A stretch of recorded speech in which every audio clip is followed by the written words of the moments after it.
Welcome to Worldview Matters, discussing controversial issues, discerning current events, defending biblical Christianity. No topic off limits. And now, here's your host, David Fiorazzo. Hey friends, welcome. What a crazy week it's been, but our guest today, John Haller. We're going to jump right into what's going on over in Israel. We haven't gotten into a lot of specifics, and this is the program we're going to do that. Plus, we're going to talk about some historical information and some things you need to be aware of that a lot of people don't know because of the indoctrination and the propaganda that we've been fed as Americans through our media. But John is a lawyer, elder, teacher. He's known for his weekly prophecy updates, and he's a pastor of Fellowship Bible Chapel in Columbus, Ohio. And over on his YouTube channel, it is under fbcchapel.com. That's his YouTube channel, Fellowship Bible Chapel. Go look that up. John Haller, welcome back to Worldview Matters, brother. Hi, David. Good to see you're making some progress on your show here. Yeah. Progress. We're still here. People are supporting it, and it's growing little by little for a new show. So thank you. But brother, I just want to dive right into what we're hearing as far as the headlines. So many different outlets: Jerusalem Post, there's Tablet Magazine, there's Harbingers Daily, there's live updates over there. Israel at war, 1,300 plus Israelis killed. Nearly 8,000 Israelis are requesting firearm licenses due to the Hamas attack. Looks like there is proof now that children and babies were burned and or beheaded.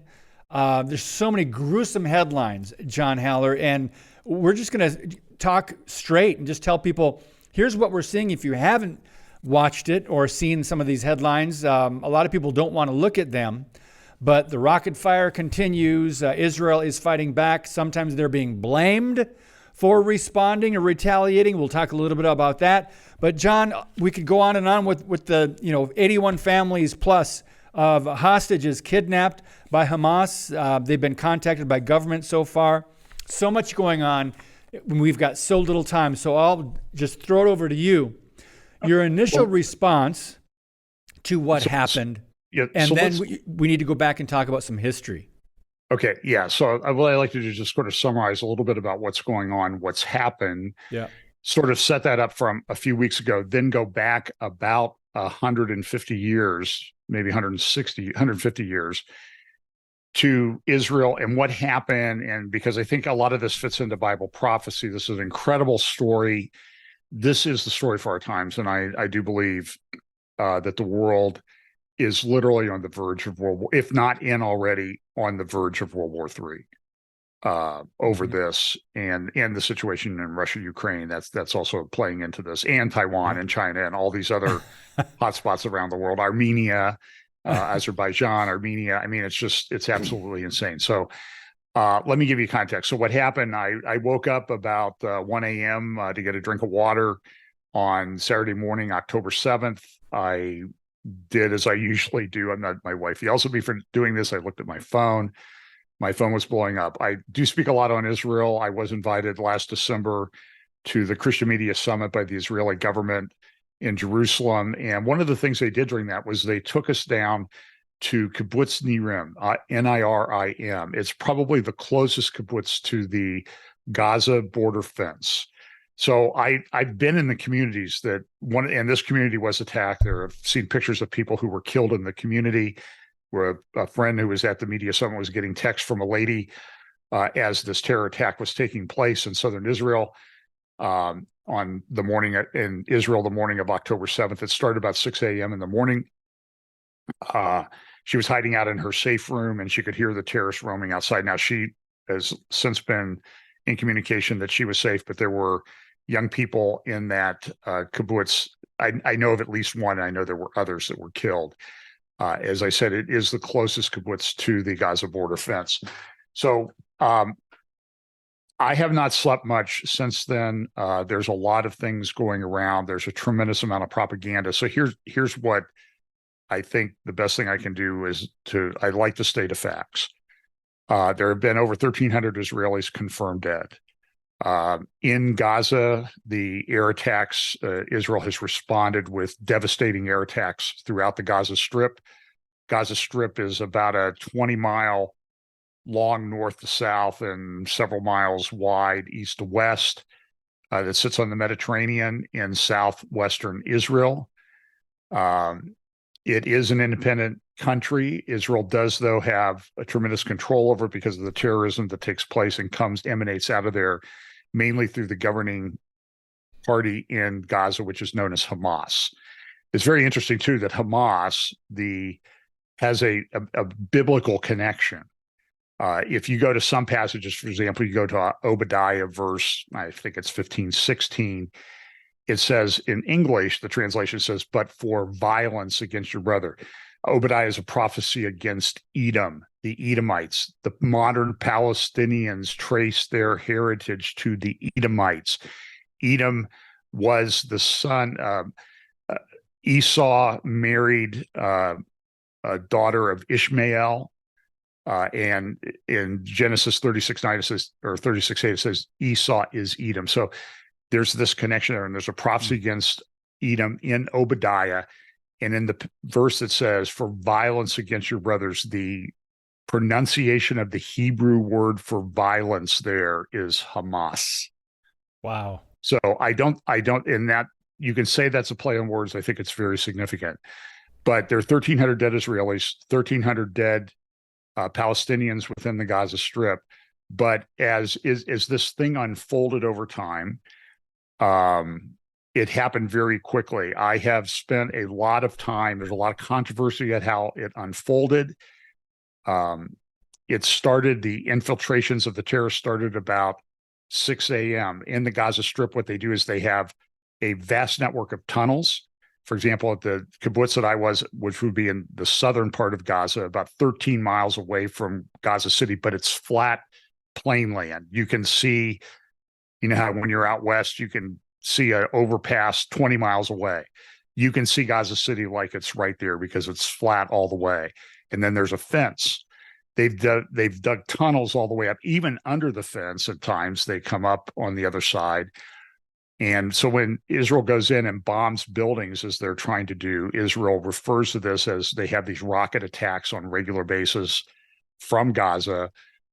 They attack and destroy rocket launching sites and that type of things. But these rocket launchers are very mobile. So it's a constant cat and mouse game to try to find these. They then get, the international community, these poor Gazans, they're suffering. We have to rebuild. So they send rebuilding materials in to Gaza. And many of the rebuilding materials are repurposed to construct these tunnels, vast network of tunnels.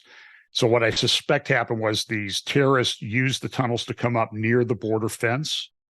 They were able, with using RPGs and some of the rocket attacks that they've had in the past, the rockets have fallen short in the area of the fence.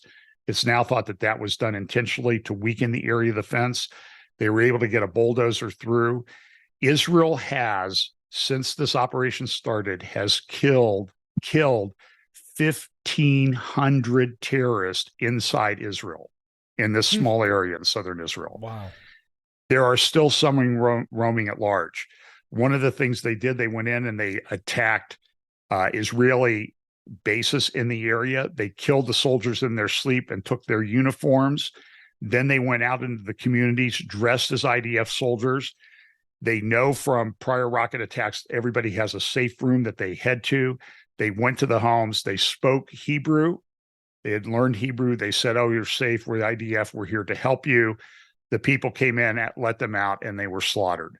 Wow. Some of the scenes are absolutely horrific. I would encourage people to go and look.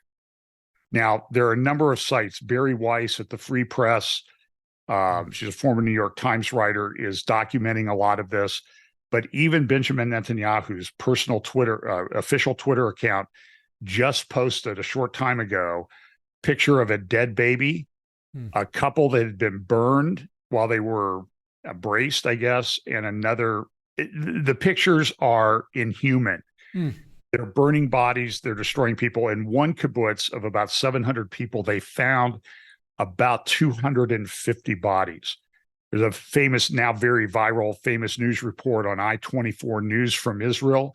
And in that news report, the reporter says, talking to soldiers, that they had in that kibbutz 250 bodies out of 700 residents. And they, and I can't remember the name of it. It begins with a K. You can find it at I-24 News very easily. They found 40 toddlers and babies. Some of them had been beheaded. Now, a lot of people, there's a lot of controversy. So Mio says, well, there weren't 40 beheaded. Maybe it's only 2. The point is they murdered 40 children and toddlers, folks. Yeah. That is the crime against humanity that these, I will use the term used by the Israeli Defense Minister, that these animals have done. So Prime Minister Netanyahu has come out and said there will not be a Hamas when this operation is over. We will systematically eradicate it. And this is an evil on the face of humanity, and it needs to be eradicated. Now, I know some Christians get very upset about that, but there are innocent people that need to be protected. So 1,500 terrorist bodies in southern Israel.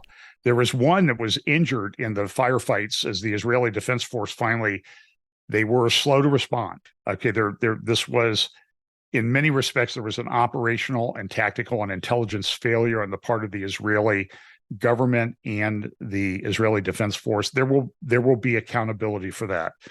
My personal opinion is that Prime Minister Netanyahu, when this is all over with, will probably take drummed out of office.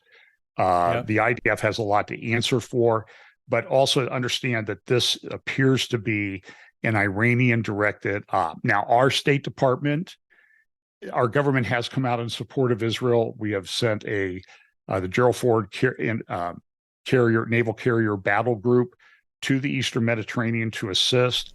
But our government did assist in the release of frozen funds that being held in South Korea that belong to Iran of $6 billion within the last few weeks. Part of that was the unfreezing was done so that we would have 6 hostages that Iran was holding in prisons in Iran released.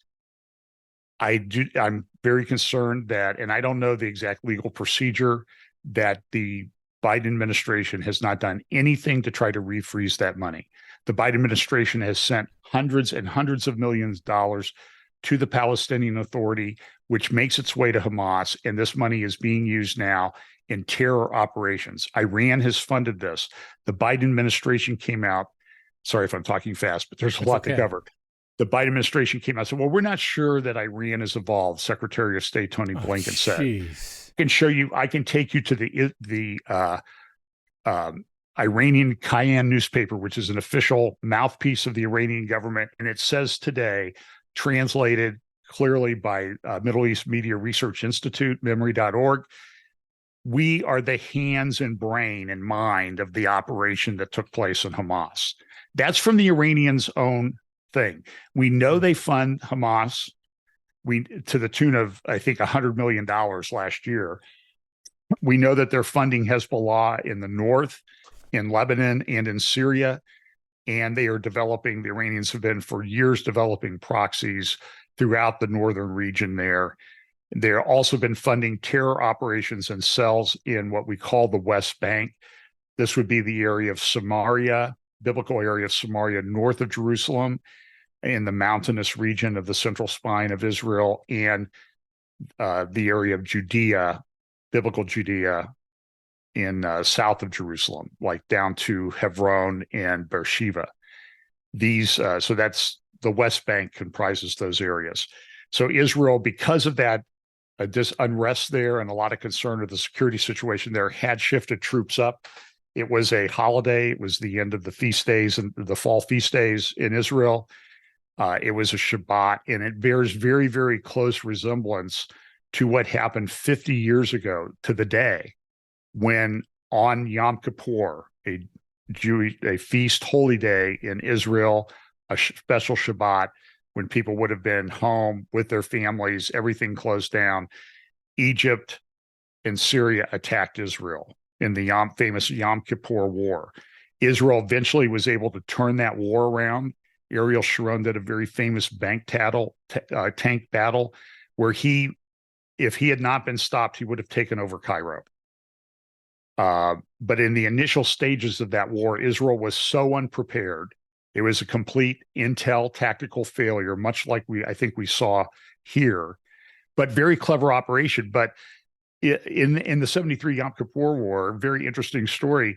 Egypt and Syria had so much success early on. They were moving so far into Israeli territory that they withdrew because they thought it was a trap.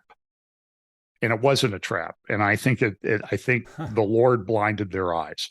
So you're going to have to keep me posted on how much time we have left. So John, we decided to skip our break because we just want to keep going here. And we're going to do a part 2 with John Haller on Monday. So just so you know, we're going to run out of time today, but we're going to continue this because we do want to go back and talk about history of the Jews, the land, the borders, 48, 67, 73, a little bit more.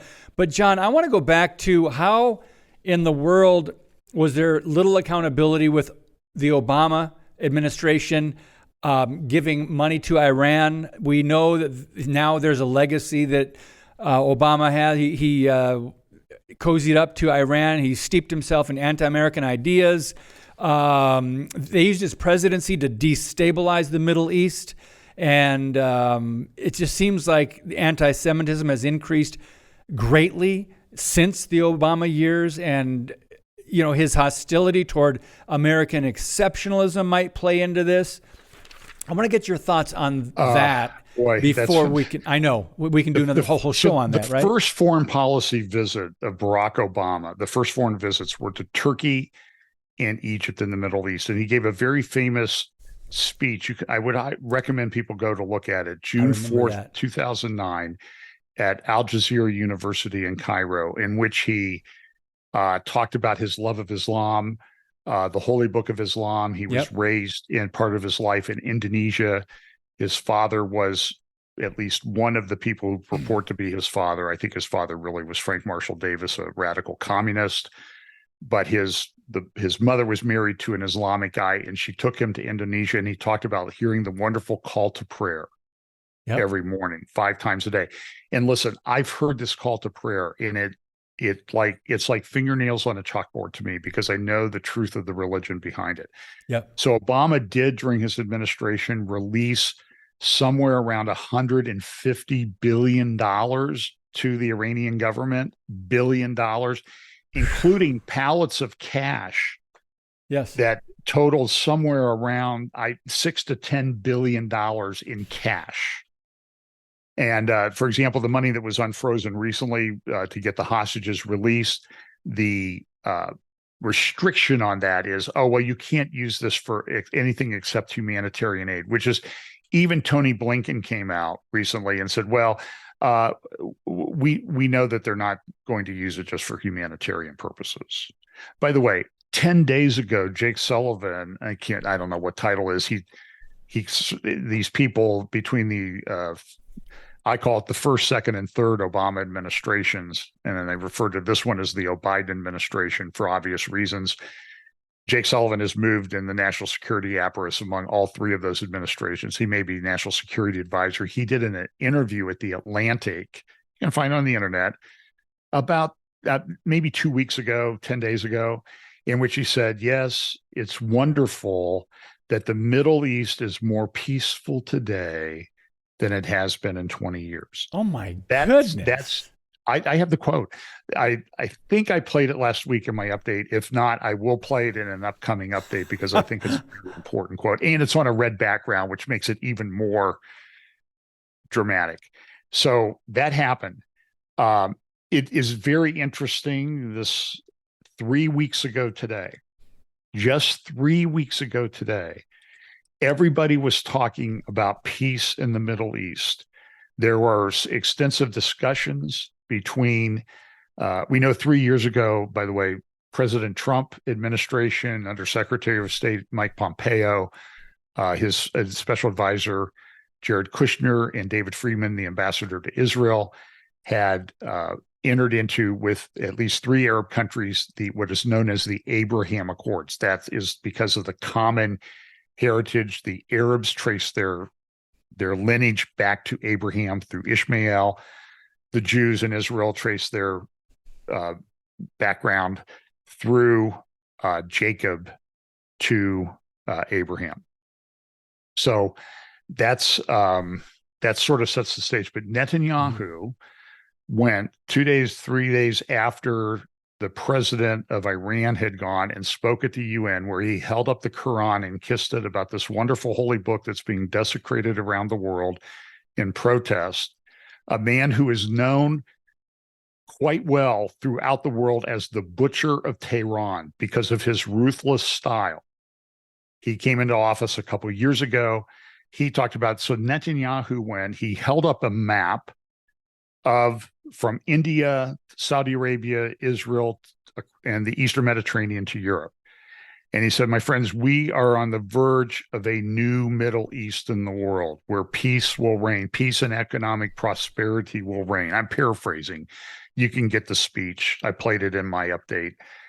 And he took an arrow because a few days before, the week before at the G20 conference, the president of the European Union, Ursula von der Leyen, Joe Biden, and Crown Prince Mohammed bin Salman had gone to India with Modi, and they announced the Middle East, India, Middle East, Europe economic corridor. And they're going to be railway, sea passage to Saudi Arabia and the United Arab Emirates, railway through Jordan and Israel to the Mediterranean, and then ship. And it's going to be pipelines. It's going to be electricity pipelines and power grids and all this other stuff. This is a new era. And Netanyahu said, we are on the edge of a new Middle East. Peace and prosperity will reign. He drew a red line from India through Saudi Arabia, through Israel, all the way to Europe. He said, this is a new era. And we are on the verge of peace with Saudi Arabia. So there were a lot of discussions going on with peace with Saudi Arabia, which is a very big deal because Saudi Arabia is the home of Islam. The Crown Prince has been pushing this. He is a reformer in many respects. I personally don't think there's going to be anything final with Israel until this current situation is resolved. And I'll explain historically, either in this program or the next, why this is kind of significant. Because his father had pushed a thing. His father is the king. It's a tribal culture. There's very much respect shown to the fathers, the elders. And so Mohammed bin Salman had taken up the mantle of his several brothers. All of the kings of Saudi Arabia since King Saud have been the direct progeny of the first king of Saudi Arabia, who reigned from 1933 to 1952, Ibn Saud. And it was during this time that oil was found in Saudi Arabia. And today the Saudi family, consisting of, Ibn Saud had, I think, 60 sons, somewhere in that range. All of his sons, most from his favorite wife, have been the kings. Mohammed bin Salman, who is the son of King Salman. Mohammed bin Salman means son of Salman. King Salman is in his late 80s. I think he was born in 1936. His brothers, though, had started a thing after 9/11. There was this push to get peace in the Middle East and to get this situation resolved between Israel and the Palestinians. It was called the Saudi Peace Initiative, the Arab Peace Initiative. And that's kind of rearing its heads. But so that's King Salman's baby. Mohammed bin Salman wants his own legacy. And by the way, the Saudi family, I don't know if I mentioned this, they discovered oil early in the reign of the first king, King Saud. The Saudi family is now the wealthiest family on the planet. Their net worth is probably in the range of $1.5 trillion. So that would be 7 or 8 times the net worth of, say, Elon Musk. Wow. Crown Prince Mohammed bin Salman is 38, and he has a fortune somewhere in the range of $25 billion, probably more. Jeez. So I think things are going to change, but it was 3 weeks ago today that Benjamin Netanyahu stood behind the podium at the United Nations General Assembly fall meeting in New York City and said, we are entering a new Middle East. Wow. Now, that did not age very well, given what's happened in the last week. No. Well, John. So this is incredibly significant time. Listen, I said to somebody, we live in biblical times. Yeah, prophetic times. And by the way, we need to wrap this up so we can just get people to our Monday show, because we're going to continue with John Haller. In, I believe, is it 2 Thessalonians, where it's a warning saying, when people are going around saying peace and safety, look out. Sudden destruction comes. Yep. Sudden destruction comes. Obama, in a speech, said, we are living in the most peaceful times in modern history during his administration, world history. And there was no peace in the world at that time during his administration. So I don't know what his reason for saying that. I guess he's, trying to call things that are not as though they were. But John, we've got President Obama, if I might interject, was the most self-aware human being I think I have ever seen in my life. What do you mean? Self-aware. He knew all about himself. He had an ego unmatched like anyone I've ever seen in public life. Yep. I agree. And he sort of orchestrated things against Israel in the period of time where he was a lame duck president after the election, before Trump took office in late 2020, which was clearly anti-Israel the first time in U.S. history. Look up UN Resolution 2334. That at the end of the Obama administration? Yeah, that happened right around Christmas Day of 2020. Wow. It was to undermine the Trump administration. I'm sorry, 2016. I apologize. 2016. Okay. Well, we've got a lot to continue with, John, with you. We appreciate. By the way, if you've got some time over the weekend, friends, watch the video on John's Fellowship Bible Chapel YouTube channel with One America News. It's only 9 minutes or so. It's called War in Israel, a Fulfillment of Bible Prophecy, with a question mark. It's on the program In Focus. So John, I watched that. I shared that on my social media, but I'm pretty censored. But at least a few people saw it. But when we do the show on Monday, continuing with you, John, we're going to go back and talk about the land, the history, biblically, and then what's happened with the borders, people's perception, the propaganda. We'll talk from 1948 to 67 to 73. And then we'll get into modern history and what's going on now, and how the church has been so misinformed and confused on this, because there's some Christians that don't support Israel, and it's a head scratcher, but we'll get into that with everything else on Monday. Brother, thank you for all the research you do. You can get John's prophecy updates. He'll do a new one this Sunday. God bless you, brother. Thank you. Thank you, David. All right, we'll continue that with John on Monday. Wow, this is just, these are prophetic times. These are fascinating times. They are potentially overwhelming. I just want to remind you that Romans 12:2 says, don't conform to the world ways, be transformed by the renewing of your mind. Romans 12:21 says, do not be overcome by evil, but overcome evil with good. God is on the throne. He's fully aware of what's going on, and we need to trust him. It's a day at a time, and he is sovereign over all things, even what's happening with Israel and the Middle East. So to be continued on Monday with John Haller. Thanks for supporting the show with your donations. Thank you for sharing, and those of you that have subscribed, we appreciate it. We're growing little by little. So God bless you, and as always, keep speaking the truth about things that matter.